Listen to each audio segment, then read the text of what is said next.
د شب قدر بازار نه د ضلع مومن او پیښور ترانسپورت اډو وچې ولې ته د منتقل کېدو مسلې یو ځل بیا سر روچت کړی دی چې لا وجې ولس د سختو ستونزو سره مخ شوی دی د شب قدر نه د اډو د منتقل کېدو پر ضد مخکې هم د ضلع مومن او باجوړ په شمول مقامي ولس احتجاجي مظاهرې کړې وي او دوی د شب قدر بازار نه وچې ولې ته د اډو د منتقلۍ په سختو ټکو غندنې کړې وي او د حکومت د اعلی چارواکو نه په کلکه غوښتنې کړې وي چې د اډو د منتقلۍ سره ولس ته سختې ستونزې مخې ته راځي او د حکومت ذمہواري د ولس ستونزې هوارول وي نه چې دوی د ستونزو سره مخ کول دي په دې سلسله کې د شب قدر بازار د تاجر تنظیمونو غړو یو مشترکه پریس کانفرنس ته د وینا پر مخال وویل سانیو کا او د شب قدر دا زړه دا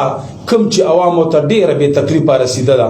دا بحالو ساته زه د ټیمو صاحب نه او بیا د ډي سي صاحب نه او بیا د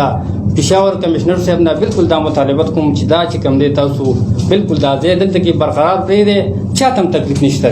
د شب قدر بازار نه د ترانسپورت د اډو منتقلي که یو طرف ته د ولس دپاره د ستونزو سبب جوړیږي نو بل طرف ته په یو غیر آباده علاقه کې د مسافرو ځانونه مالونه او عزتونه د ستونزو او خطرو سره مخ کېدی شي د حکومت اعلی چارواکو لا پکار دي چې د ولس د اسانو ځانونو مالونو عزتونو محفوظ کېدو طرف ته پاملرنې وکړي او داسې فیصله وکړي چې په هغه کې د ولس د خوشحالو اسانو او د دوی منشا شاملوي. مومن میډیا هاوس نیوز تعطیل شب قدر.